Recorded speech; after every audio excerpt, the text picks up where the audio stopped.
Remember this moment from the episode of Saturday Night Live that Miley Cyrus hosted during the Bangers era? Get into tonight. I'm not gonna do Hannah Montana, but I can give you an update on what she's been up to. She was murdered. I think about this moment a lot. When I first watched it, I thought it was pretty funny, if a bit jarring, for Miley to inflict violence on the character that made her a household name. The year was 2013 after all, and well over 2 years had passed since she last donned the signature blonde wig. In the interim, Miley had starred in several movies and TV shows, collaborated with Snoop Dogg, will.i.am, and Mike Will Made It, and smoked a bong of salvia. By the way, I'm still not even sure what salvia is. She had also just released one of her biggest hits to date, the sloshy, druggy party anthem We Can't Stop, and she was fresh off her controversial VMA performance with Robin Thicke. Yeah. Which brings us back to this brief moment on SNL. Miley wanted to remind us that Hannah Montana was dead, and I argue that the murder of this teen pop sensation happened right before our very eyes. Not that night on SNL or on the VMA stage or anywhere else where Miley was asserting her image as a mature and explicit artist. Instead, it happened here. This is how Hannah Montana Forever killed Hannah Montana. Okay, kill is probably too strong a verb here. But after rewatching Hannah Montana Forever, the oddly renamed fourth and final season of the popular Disney Channel comedy, what is clear to me is that this season was purposely constructed to conclusively end the Hannah Montana character. For those of you watching Hannah Montana for the first time, be warned, spoilers ahead. The fourth season of Hannah Montana finds Miley Stewart, the show's protagonist and the non-famous identity in the Hannah-Miley binary, in her senior year of high school, living with her best friend Lily Truscott, her older brother Jackson Stewart, and her father and manager Robbie Stewart. In the latter half of the season, Miley Stewart decides to reveal that she is in fact Hannah Montana on national television, after finding that the Hannah identity was complicating her life in ways she didn't anticipate. She then has to contend with living without the anonymity the Hannah identity provided, and with making choices about her future. The series ends with Miley deciding to take a more typical path for a person her age by opting to attend college with Lily over a high-profile movie role in Europe.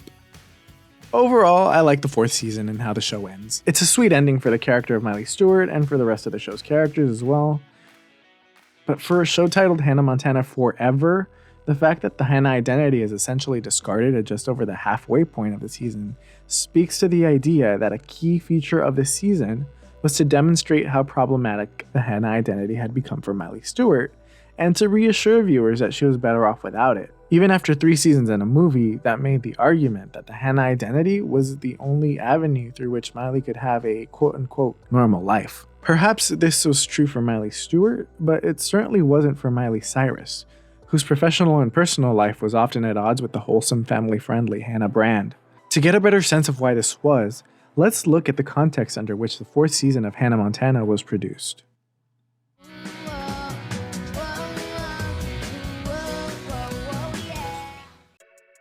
In the mid to late aughts, Disney Channel and its associated brands was riding high on the success of its original programming, like High School Musical, Wizards of Waverly Place, and of course Hannah Montana, which catapulted a tween-aged Miley Cyrus into the public consciousness pretty much immediately. Following the trajectory of previous Disney Channel talent like Hilary Duff and Raven-Symoné, Miley and her team capitalized on the success of Hannah to help launch Cyrus's music career. Unlike Duff and Symoné, however, Cyrus had already proven that she could sell a record, as the Hannah Montana soundtrack debuted at number 1 on the Billboard chart and went on to ship over 3 million units worldwide. Her solo debut came in the form of Meet Miley Cyrus, one half of a double LP, which also included the second collection of songs from Hannah Montana. Hannah Montana 2, Meet Miley Cyrus, also went on to ship over 3 million units worldwide, and the show would bring in between 3 to 6 million viewers per new episode. At this point, Miley was inextricable from Hannah, and vice versa. Both were seemingly everywhere. And because the media news cycle loves a scandal, the inevitable backlash soon followed. In April 2008, Cyrus's Vanity Fair profile featured an image of a then 15-year-old Miley, topless and wrapped in a white blanket, sporting disheveled hair and makeup. This image, which many felt was a little too mature for her age, caused such a stir that Miley had to issue an apology for the photograph. Quote, "I appreciate all the support of my fans and hope they understand that along the way, I am going to make mistakes and I am not perfect. I never intended for any of this to happen, and I am truly sorry if I have disappointed anyone." While she garnered many headlines, the photo wasn't enough to derail the momentum of the Hannah Montana phenomenon. Over the course of the following year, Cyrus would go on to continue production on the third season of Hannah Montana, release her first album independent of the Hannah brand, Breakout, which netted her another top 10 hit with 7 Things, and support the release of Hannah Montana the movie, which grossed $155 million worldwide, and whose single The Climb reached number 4 on the Billboard Hot 100. By the summer of 2009, Miley's star power was undeniable. The success of her music career outside the Hannah brand put her in league with the biggest names in pop at the moment. But the Hannah brand was much too valuable, $1 billion according to some estimates, to completely dismiss outright. Could Miley balance a music career that resembled that of Rihanna or Katy Perry, and maintain the G-rated Hannah persona for her younger fans? Maybe, but it seemed like the odds were against her. On the evening of August 9th, 2009, the Teen Choice Awards aired the first performance of Cyrus's Party in the USA, the first single from her Time of Our Lives EP. And whew, did the Think of the Children contingency not like this one. The chief criticism was with this set piece, a mobile ice cream cart with a pole attached that dancers used to transport Cyrus from one side of the stage to the other. Many identified the pole as a stripper pole, but other than maybe this brief drop it low moment, there was nothing Cyrus did on stage that evoked pole dance in any explicit way. The pole was clearly there for balance, but the media stirred the performance into a controversy. Not because the performance was particularly risque, but because it clashed so much with the Disney-approved Hannah Montana image that was so closely tied to Miley Cyrus. It seemed that for Cyrus and her team, the brand that had made Miley a household name was increasingly becoming more and more of a burden as they tried to expand the reach of Miley's audience beyond the core of Hannah fans. With the third season of Hannah Montana and the film firmly behind her, and with a burgeoning music career, Miley Cyrus and her team were at a point where they could have moved on entirely from Hannah. Instead, Disney Channel announced that the show would return for a fourth and final season of 16 episodes, a season that would receive the title Hannah Montana Forever.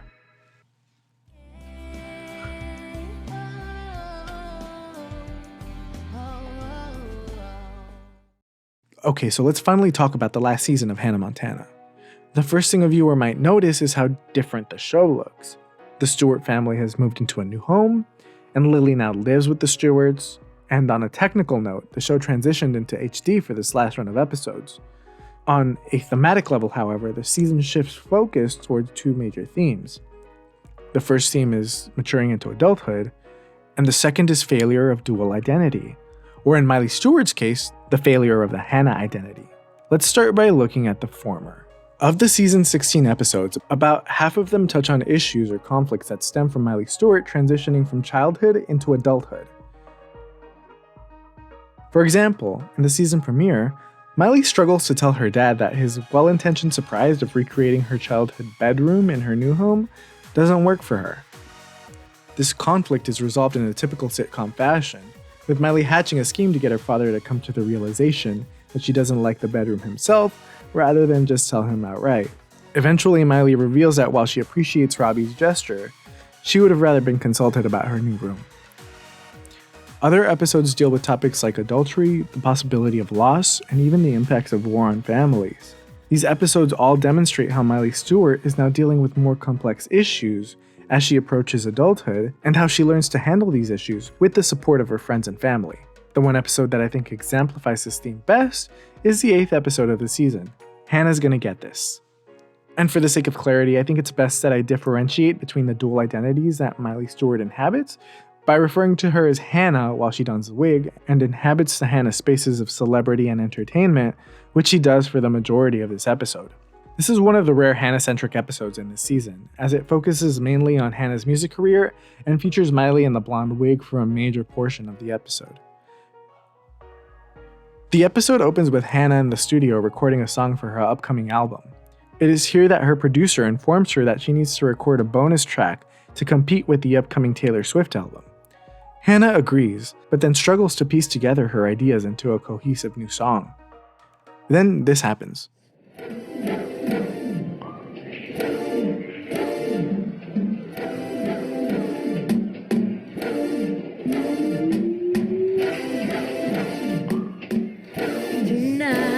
Gonna get this tonight. And Hannah arrives at the studio with the absolute banger known as Gonna Get This. Her producer loves the track, but says that it doesn't fit in with the Hannah sound and that her fans won't vibe with it. Hannah disagrees, and the two camps decide that they will let a focus group decide whether they like the song for Hannah Montana.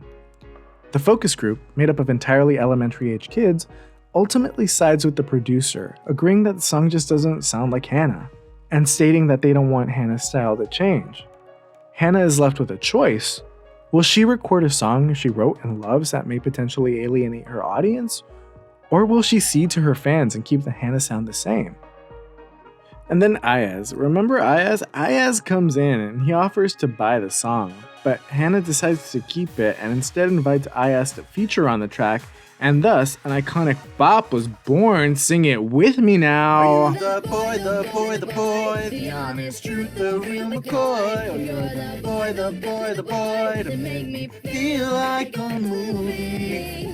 This episode mirrors to some degree the conflict that the real-life Miley had faced at this point in her career, that of trying to appease two distinct groups of fans.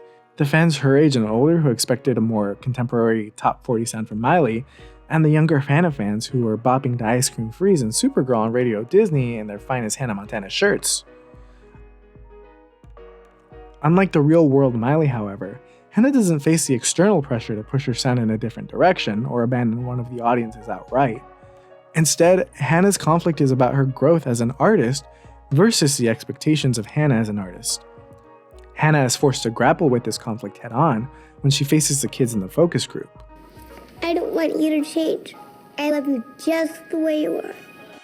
But ultimately, Hannah decides that her creative expression and the pride she feels in what she's created is more important than pandering to her audience's expectations. She wants to grow creatively and decides that she doesn't want to wait for her audience to catch up. Hannah ultimately decides that what she wants is to evolve as an artist, even if her audience has explicitly told her that they don't want Hannah to change. As I noted earlier, many of the episodes that lead up to Hannah's Gonna Get This deal with the idea of Miley maturing as she nears the end of high school. In Gonna Get This, Hannah has to reckon with this idea as well, as she comes to the realization that her identity as an artist isn't set in amber. The realization then sets audiences up for what comes immediately after this episode, the end of Hannah Montana.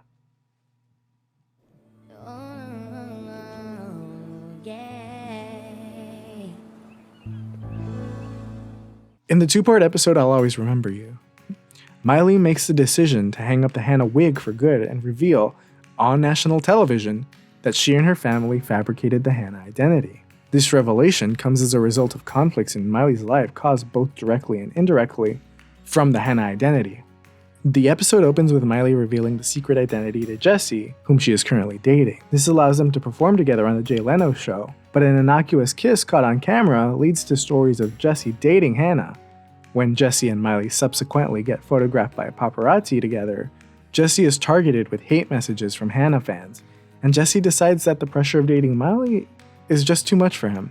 Next, Miley finds out that while Lily was accepted to Stanford, she was not, meaning that the two won't be able to attend college together like they had planned. Miley, confused as to why she didn't get in, even though her academics were on par with Lily's, visits the dean of admission to figure out why. The dean reveals that Miley's lack of extracurricular activities had a lot to do with the decision. Of course, that's because all her time outside of school was spent as Hannah. Miley makes a last-ditch effort by visiting the dean as Hannah to make a case for Miley, but even her star power isn't enough to get Miley in. However, the dean admits that the school would make an exception if Hannah were to apply. But even this isn't enough to convince Miley to reveal her secret in that moment. In part 2 of the episode, a defeated Miley returns home, where she's greeted by Lily and Robbie. Lily offers to reject the Stanford letter and go to community college with Miley, despite her excitement. Then Jesse returns and says that he's willing to live in the spotlight despite the challenges. This support brightens Miley's outlook, but only briefly, as she quickly realizes that these sacrifices might result in the people she cares about resenting her. An overwhelmed Miley runs off to her room to reminisce on her achievements as Hannah. And at this point, the episode arrives at its thesis, the core idea that the season has been building toward. Being two people seemed like such a great idea back then. Yeah. That's because it was a great idea. It gave you a chance to kind of... I know. Live a normal life. It doesn't seem to be doing such a bang-up job anymore. Well, honey, nothing stays the same forever. It's kind of like a mullet. Thing of beauty in its day, but tell you what, sooner or later, even the party in the back has to end. Hannah then returns to the Jay Leno show, where she reveals her secret. Hannah Montana is actually a brown-haired girl from Malibu named Miley Stewart. What this episode proposes to the audience is the idea that the Hannah Montana identity no longer serves its purpose, allowing Miley Stewart to neatly compartmentalize the two worlds she inhabits. Miley's world has become more complex as she's grown older, particularly in terms of her social and romantic relationships. As she has grown older, so have the people in her social circle, and that means that they all have increasingly more responsibility in the choices they make regarding their lives. And the Hannah secret further complicates these choices, as her strictly compartmentalized lives means that the people she cares about are either forced to choose between also leading double lives or residing exclusively in one space or the other. And this is a moment where Hannah Montana is killed, and this sacrificial death occurs so that Miley Stewart can begin to live. The rest of the season sees Miley dealing with the repercussions of her decision and her newfound fame, including an episode where angry parents call into a Larry King-style interview show to yell at her for disappointing their kids. I was never really fond of Miley Cyrus. I think she had that kind of behavior in her all the while, especially when those pictures came out. Remember those photos that she took? Vanity Fair, yeah. Around her Yeah. mother. I don't think that her mother, you hardly ever see her. Her father. What there isn't any ambiguity about is the Hannah identity. The show goes out of its way to hammer that Hannah is dead, showing Miley going on 3 different programs to talk about the secret. And with everyone's stories wrapped up and Miley and Lily going to college, the series ended its run in January 2011. If, like I've argued, this season was meant to demonstrate why Hannah Montana had to be put to rest for Miley, both the character and her real-life counterpart, to flourish, I think it just came a bit too late to really have an effect on public opinion. But by the time the season began airing in the fall of 2010, the success of the Miley train seemed like it was running out of steam. Her second feature film, The Last Song, a romantic drama co-starring Liam Hemsworth, languished at the box office in the spring of 2010. Miley's third studio album, Can't Be Tamed, released in the summer of 2010, made a minimal impact on the charts. Even the last Hannah soundtrack, released in the fall of 2010, sold poorly, because apparently these children had no taste and couldn't be bothered to buy absolute bops like Ordinary Girl and Are You Ready? Justice for Hannah Montana Forever. I need it on Spotify like yesterday. The show, however, still brought in big numbers for the network, signaling that the audience did like Miley and her signature role. Most notable was the indifference with which audiences received the title track and lead single from Can't Be Tamed, a mission statement in the form of a punchy pop track with a bratty attitude that proclaimed her independence from any ideas regarding her identity. With the release of Can't Be Tamed, Miley had already clearly put Hannah to rest, but this proclamation still had to contend with the 4th season of Hannah Montana and the fact that audience had not gone through the process of letting Hannah become a thing of the past. I can't say for certain that Can't Be Tamed might have been received more positively if she had waited until after the series ended to release it, but I think the thematic trajectory of the series would have provided a better contextual framework for the release of a song about Miley unleashing her true identity. So, that's how Hannah Montana was killed. And probably with good reason. Miley simply outgrew her. Hannah, both on the show and outside of it, allowed Miley to develop as an artist through an outsized persona that could be put away at night.